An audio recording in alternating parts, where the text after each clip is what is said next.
તો મિત્રો જેવા તમે અહીંયા આવો છો તો આ રીતના કંઈક મંદિર છે. તો આ છે શંકર ભગવાનનું મંદિર. તો હવે આપણે દર્શન કરવા જઈશું. આ રીતના કંઈક આ મંદિર છે અને બહુ જૂનું છે. 1200 વર્ષથી વધારે પણ આ જૂનું છે.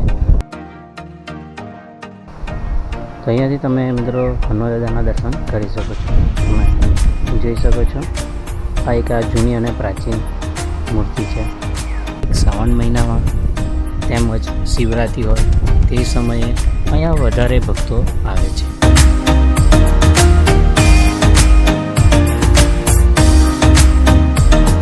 રત્નેશ્વર મહાદેવ મંદિર.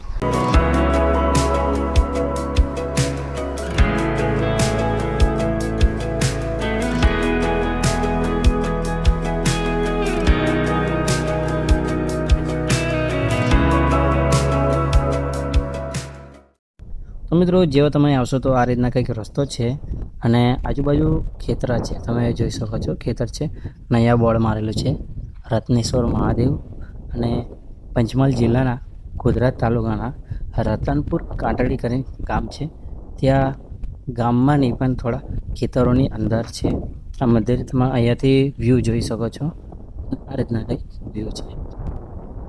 જેવો તમે અહીં આવશો તો આ રીતના આ ગેટ છે અને આ બોર્ડ મારેલ છે ચેતવણી. તમે જોઈ શકો છો. ચલો હવે આપણે અંદર જઈએ.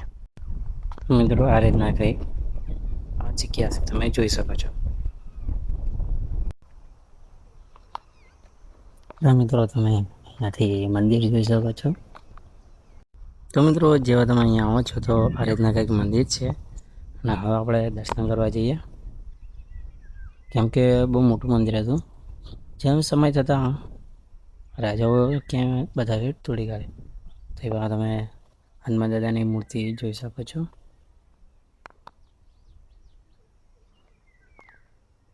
અને આ રીતના કંઈક મંદિર છે.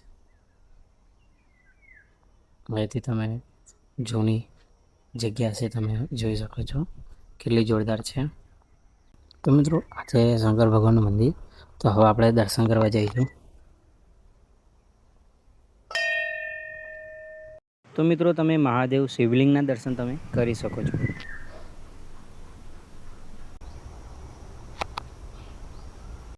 તો મિત્રો આ છે તમે મંદિર જોયા અને શંકર ભગવાનના દર્શન પણ તમે કર્યા છે.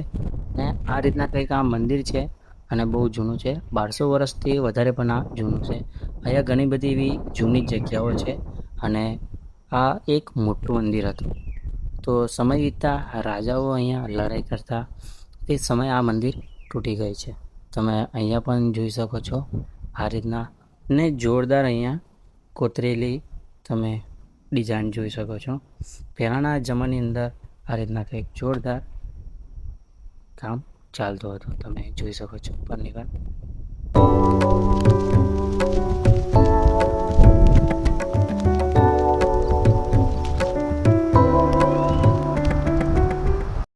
તો મિત્રો આપણે શંકર ભગવાનના દર્શન કર્યા. તો હવે આપણે હનુમાન દાદાના દર્શન કરી લઈએ. તો અહીંયાથી તમે મિત્રો હનુમાન દાદાના દર્શન કરી શકો છો.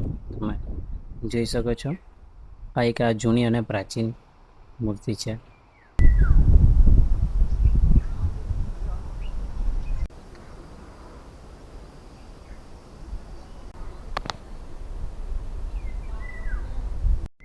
તો મિત્રો કંઈક પાછળથી આ રીતના કંઈક આ મંદિર દેખાય છે અને તમે જોઈ શકો છો. મિત્રો અહીંયા તમે જોઈ શકો છો ઘણી બધી એવી અહીંયા મૂર્તિ હાથેથી કોચેલી તે જમાનાની અંદર આ રીતના કંઈક સુંદર મૂર્તિઓ બનાવતા હતા. અને આ એક પથ્થરની છે. તમે જોઈ શકો છો કેટલું જોરદાર મંદિર છે.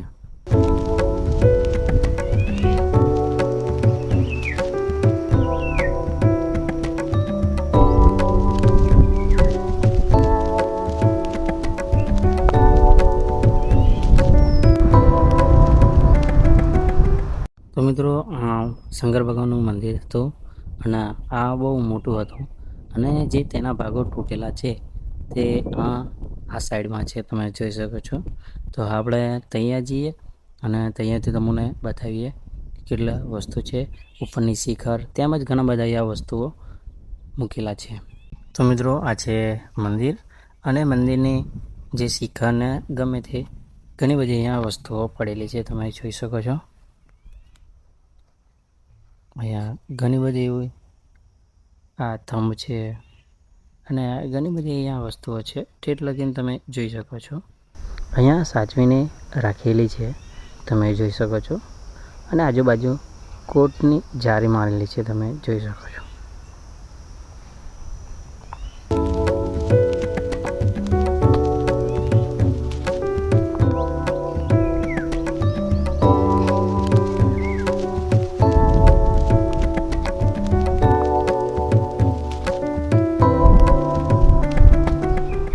તો મિત્રો, આ મંદિરની બાજુમાં અહીંયા પંપ છે, તો અહીંયા પાણી પી શકો છો.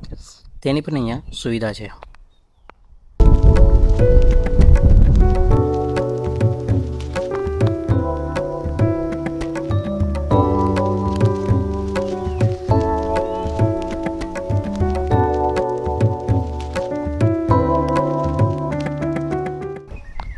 મિત્રો, આ હતો આપણો રત્નેશ્વર મહાદેવનો વિડીયો. અને કોમેન્ટની અંદર જણાવો આ મંદિર જોયું છે કે નહીં જોયું, અને જોવું હોય તો જરૂર અહીંયા મુલાકાત લો. અને આ વિડીયોને લાઈક કરો, શેર કરો અને જરૂર સબસ્ક્રાઈબ કરી લેજો. તો મિત્રો, શંકર ભગવાનના દર્શન કરીને લગભગ 4 કિલોમીટર દૂર વાવ આવેલી છે, તે પૌરાણિક વાવ છે. તો આપણે તૈયાર જઈશું.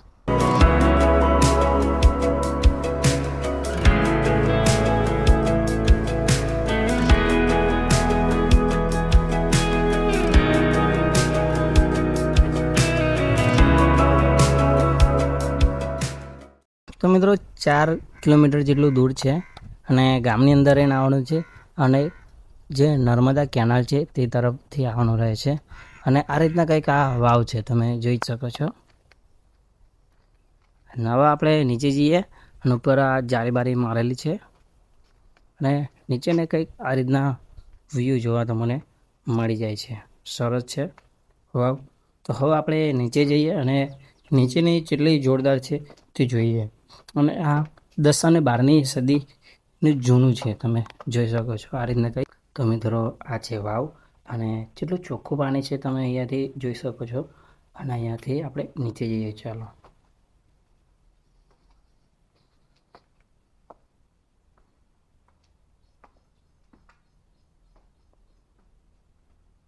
અહીંયા તમે મચ્છી પણ જોઈ શકો છો કે એકદમ સાફ દેખાય છે, તમે જોઈ લો. અને નીચે પણ જેટલું સાફ પાણી છે તમે જોઈ શકો છો. અને આટલું સુંદર પાણી છે, તો તમે જોઈ શકો છો. આ કેટલી જૂની વાવ છે. તો મિત્રો, રાજાના સમયની અંદર આવી વાવો બનાવતા હતા અને પાણી પીવા માટે અહીંયા પાણી સ્ટોર કરી રાખતા હતા, તમે જોઈ શકો છો. મચ્છી પણ એકદમ સાફ દેખાય છે. તો આટલી જોરદાર વાવ છે, તો જરૂર આ જગ્યાની મુલાકાત લો.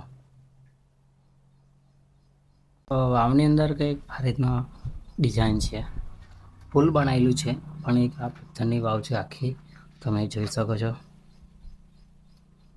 અહીં કાંઈ કશું છે નહીં, આ કબૂતર છે. આ રીતના કંઈક વાવ છે, સરસ છે.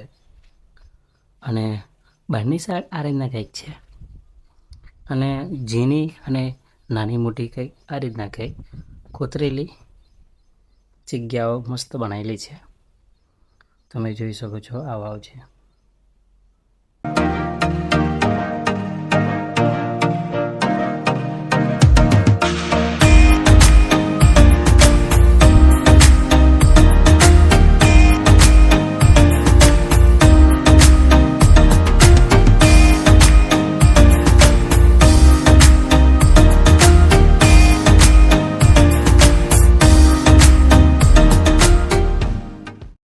મિત્રો, આપણે નીચેથી વાવ જોઈ છે, હવે આપણે ઉપરથી વાવ જોઈએ આજુબાજુ તે કેવી રીતના છે.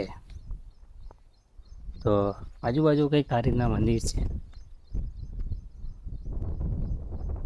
હવે આપણે અહીંયાથી જઈએ વાવ જો.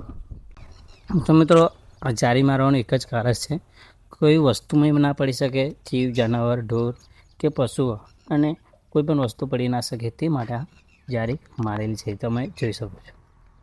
ઉપરથી આ રીતના કંઈક આવી વાવ દેખાય છે. તમે પાણી પણ જોઈ શકો છો.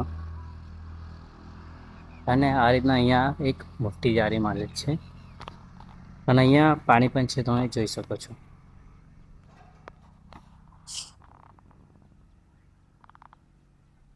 મિત્રો જેવા તમે પેલી બાજુથી આવશો તો અહીંયા એક રસ્તો છે, હમણાં મેં જોયો.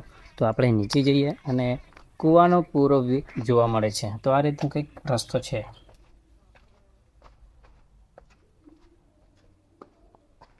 તો મિત્રો જોઈ શકો છો આ રીતના વાવ છે.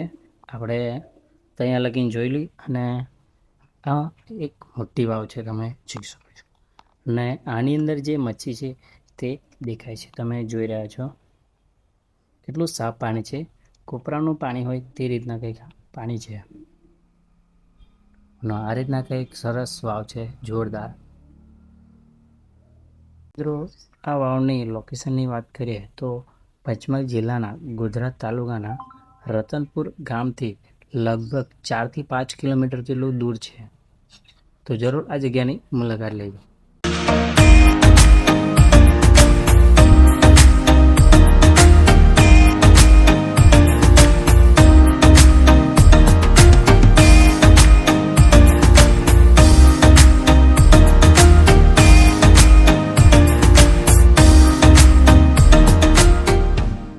મિત્રો આ વાવ આજુબાજુ કશું છે નહીં, બસ ખેતર છે અને એક રોડ જાય છે.